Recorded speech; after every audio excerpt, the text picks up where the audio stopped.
bounce at times because I'm like, man, I don't know how long this is going to take. I don't know when PulseChain's coming out.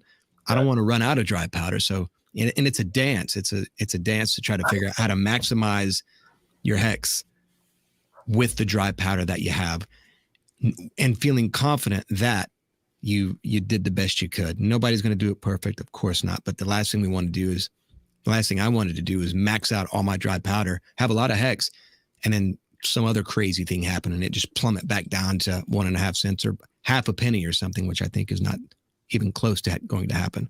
But that's always in the back of your mind. And this was my first time to go through all this. I've never, when I got into crypto, it's just gone down since then. That's all I've known is just down. But I know what it's going to do because I've studied. I spent a lot of time looking at the history. So I know what this part of the cycle is. Yeah. But knowing something existentially and experiencing it emotionally with a certain amount of expectation or presumption, rather, those are two very different things. You can know with your mind what's going to happen. It's like I'm going to watch this guy ride a bike. If I don't know how to ride a bike, okay, I see how it's done. I understand what has to happen, but you can't actually do it until you're on the bike and you start riding. Yeah. And that's, and those are both necessary things, but they're two different things. And it's, I'm really excited about experiencing the bike riding part instead of spending a year learning about it. I'm excited to actually do it. There you go, man. I love the way you said it too, because it just puts in just a spotlight on true believers versus get rich quick. There's like these two dichotomy of people in crypto, and you see who they are. Maybe on Twitter, you see how they post about things, or you see if they came in. Like Scott came in, it's only been down, and this guy has never been bullish on these products. It's just like true believer, right? And then you have like everyone who's win, like Richard's a liar, scammer, refund. Man. It's just like you can see the difference. So yeah, I was trying to find. I was speaking of the refund, and then I was actively trying to find a safe and secure way. Yeah. And then B, find someone who's willing, because I know they're out there, to actually buy their sacrifices.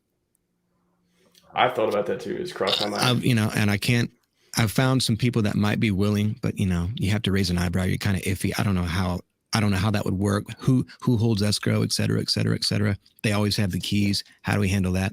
I don't know. And so I don't think it's worth the risk, but it was something I was entertaining hardcore for a while. Gotcha.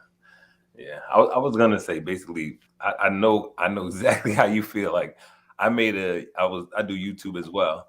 And probably maybe 2 years ago when HEX was coming out, I was talking about all the cryptocurrencies I was in. And I'm like, I see that Bitcoin was a survivor. I saw that Ethereum was on the rise. And I'm like, okay, these are the coins that have been here for years so far. Ethereum was only 2-3 years. And I'm like, that's good. I said, the coins that I've seen come and go, they've had a purpose or a use case, but they've always faded. They've never fulfilled what they were to do, or they were scams, or they, just had bad management, bad code.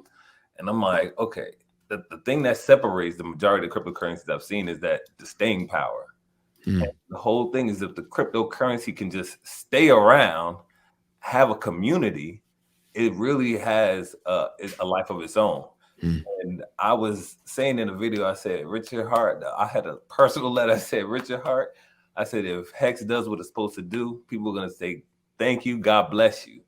But if the code is messed up or something is not right, it's going to be Richard Hart, mother F you. I just had to be honest with myself because I was in it, and I always wanted to tell people about it the honest way and just give them my experience. But that's what I was feeling at that point in time. Until, being in there over time, seeing people go in the dips, selling a little bit of HEX back then, not knowing I double, triple. I'm like, oh man, should I just get out? Is it going back down? But I had stakes, so I couldn't get out. So that saved me basically. Yeah.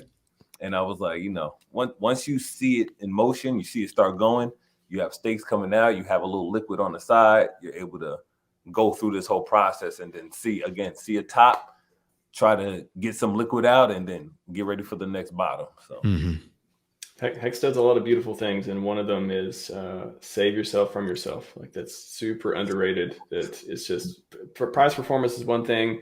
Like having actual utility as a product that you can trustless. That's another thing. That's like making you where you have to hold on to it. I was thinking today. I was literally having a conversation with somebody. I was thinking, if I had a bunch of cash, let's say I have a bunch of cash, and I'm like, okay, I want to hang on to it for a few months. I want to make sure I don't spend it. I wish I had should I put it into crypto? I wish I had something like Hex, but in the real world, because like it would stop me from being tempted to spend on this or that when I have it in mind for something else going on. But it just proliferates you. Once you understand these core ideas, it's like you want to apply them even in your own life. And I think that's a very healthy way. A healthy product is something that, you don't only do it at work, you don't do it at, online or in crypto. It's like you actually apply it to your own life and be better from that. And it's just, it amazes me all the time. I'm still learning or seeing these things that have positive effect on me from just being in this ecosystem in real time.